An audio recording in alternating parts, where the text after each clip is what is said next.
Hello, my name's Susie Payton. I'm sharing my story and talking about a strengths-based approach, which I'm sure you all take anyway. I want to share my story with you so that I can either help other neurodivergent adults or indeed help you help the children that you are in your lives.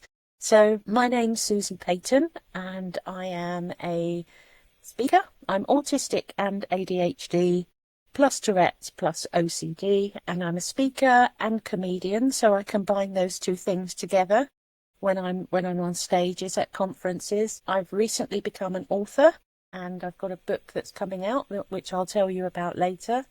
And I'm a coach as well. I coach neurodivergent adults, mostly autistic and or ADHD. So I like to keep myself busy working to my strengths, which my ADHD strengths, which are liking to do, but needing to do different things. I need the variety in order to feel good, feel fulfilled, and feel in alignment with who I am. And that hasn't always been the case. I was a teacher for 17 years, and although I was at best an outstanding teacher, I struggled a lot because teaching didn't really help me draw upon my strengths in terms of all of the admin involved, all of the planning, all of the meetings. Oh my gosh, if you're a teacher, you'll know exactly what I mean, I'm sure. But I had many burnouts, didn't realise they were burnouts. I changed jobs frequently because I was either bored or unsupported. So really not tapping into my strengths. And now things are different.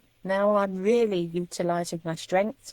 5 years into my own business, and I am pleased to say I'm thriving. So by sharing my story with you, hopefully that will allow others to really play to their strengths, because we do have an abundance of strengths. Yes, we have challenges as well, of course, but if we're focusing on our strengths first, then the challenges can be easier to deal with. They don't just go away. That would be magic, wouldn't it? My story in condensed to about 10 or 15 minutes. So childhood, I was a hyperactive child and I loved nothing more to be on the move. So family holidays, I would disappear, wander off on beaches. About 3 years old, my parents were out of their mind. They were so worried. Where is she? Where is she? Looking up and down the Spanish beach.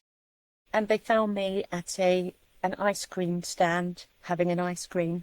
I'd just taken myself and ordered it. Other holidays tended to be in Spain.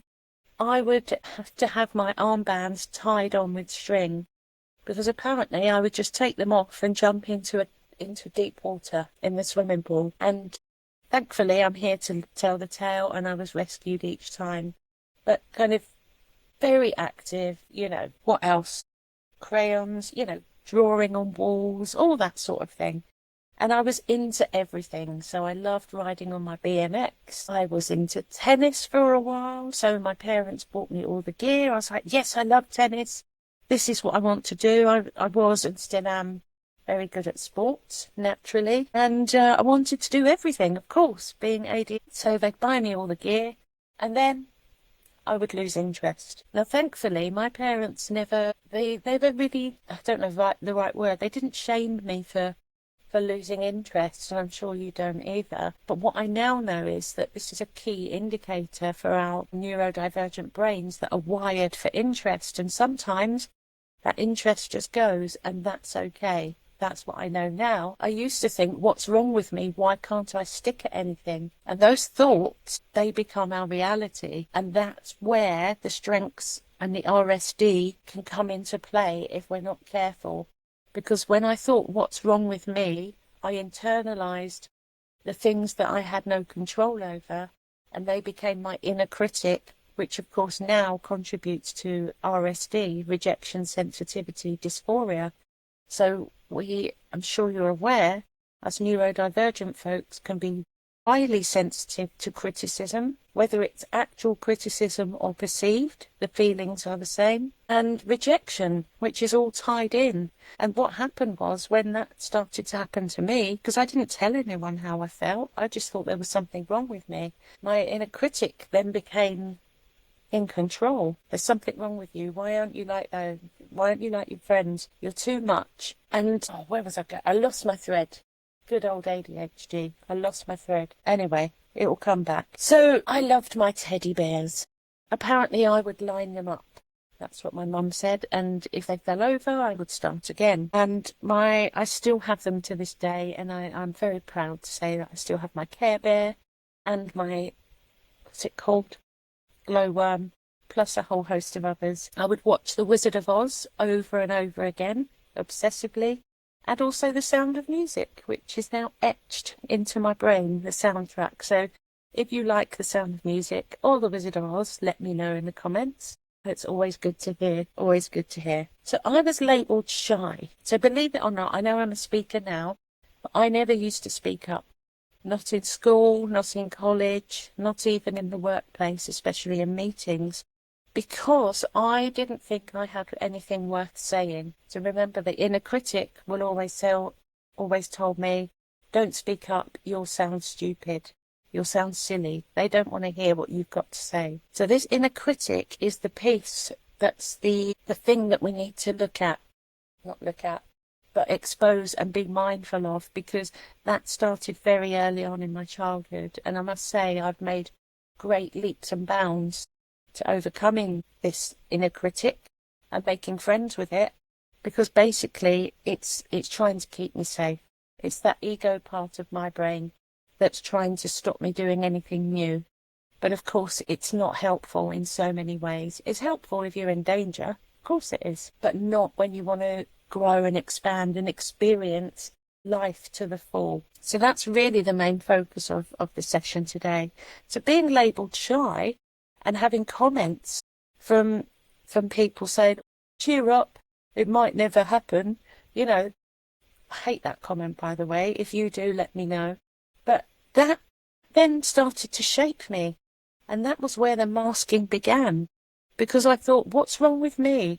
Why are they commenting on how I look? Or on the fact that I'm not speaking up and that I'm hiding behind my mum?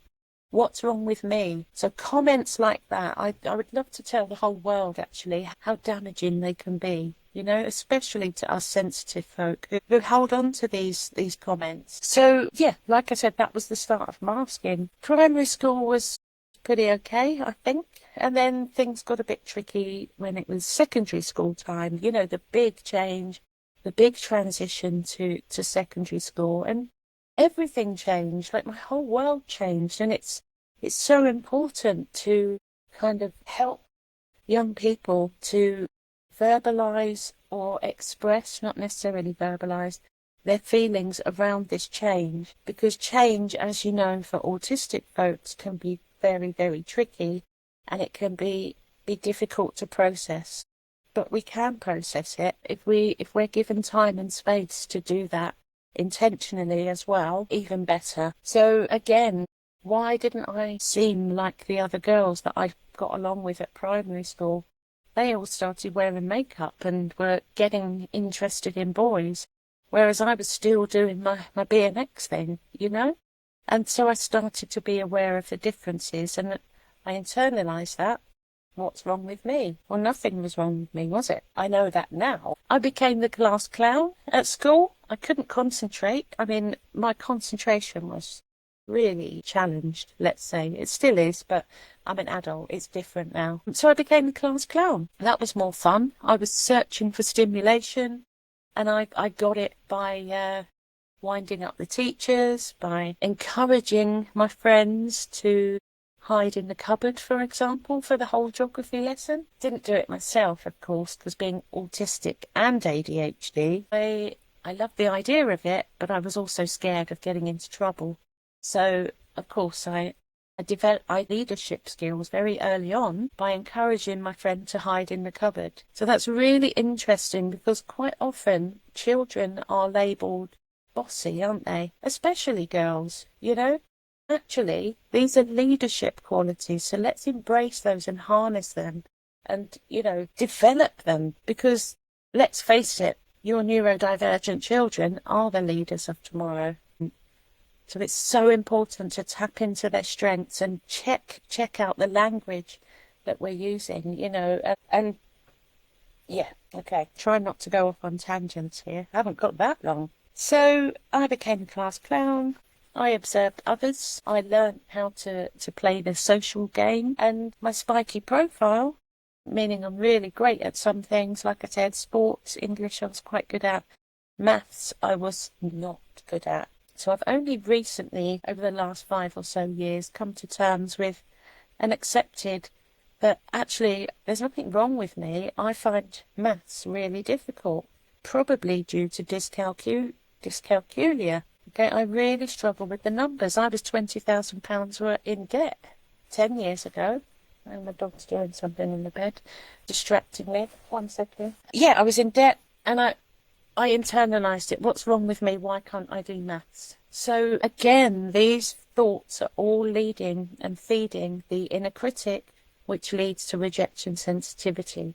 So if we can get a hold on the way we're thinking and checking in with how the children we're working with or are indeed living with are thinking, we can help them to reframe their thoughts whilst acknowledging their feelings. I used to have low self-esteem and confidence. I've really worked on that, and that's what I help other people with as well. So passionate about it. And of course I'm performing now, and I'm not terrified when I'm performing.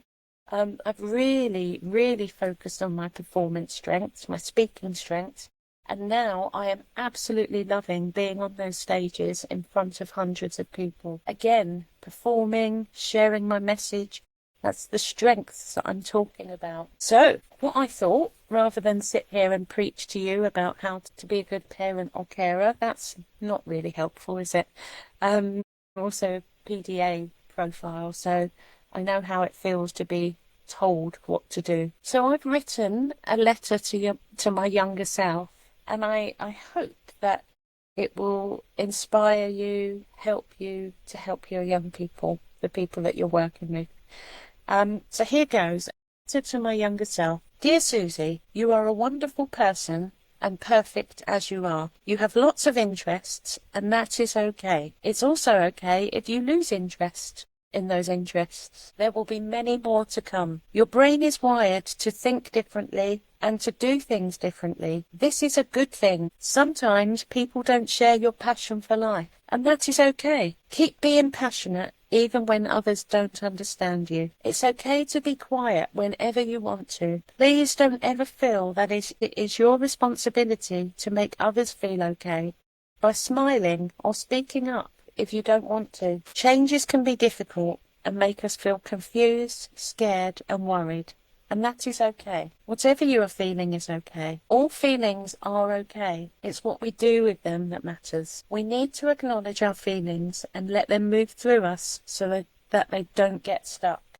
You can do this by telling someone you trust how you feel, or by drawing, painting, dancing, kicking a ball, or even shaking your body. Feelings are important. They let us know what we need. Please remember to say and think nice things about yourself. Don't let your challenges become your beliefs. I'm rubbish at maths will quickly become I'm rubbish if you don't think nice things too. Ask someone to help you reframe your thoughts. For example, instead of I'm rubbish at maths, try I struggle with maths, and that's okay. I'm trying hard and learning in a way that works for me. That one feels so much better, doesn't it? And it's less personal. It's something that I struggle with. Please know, Susie, that you are amazing, funny, lovable and capable. Shine bright and keep being you. So if you would like, if you want a copy of that letter, feel free to get in touch and I'll happily type it out, and maybe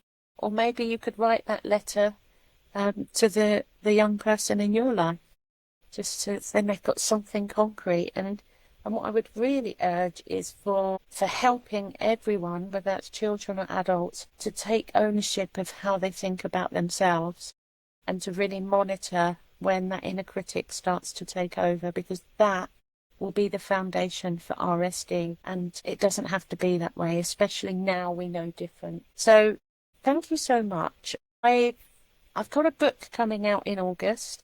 It's called Lost and Now Found, a guidebook for late identified autistic adults, and it's available now. I will share the pre-order link if you would like to pre-order it, and I would love it. I wrote that with a friend, Kate Lane Toner. You may have heard of her. She has a book out before that one as well. It's both autistic and ADHD. So if you're ADHD yourself and or autistic, I think you'll find a lot in there. It's a guidebook, it's got tips, it's got stories, it's got interview bits from other people who are sharing their perspective, and there's lots of coaching tips and techniques. It really is a guidebook for you to design the life that you want. And thank you for having me. Please follow me on social media, get in touch if you have any questions, and I really hope this talk helps in some way.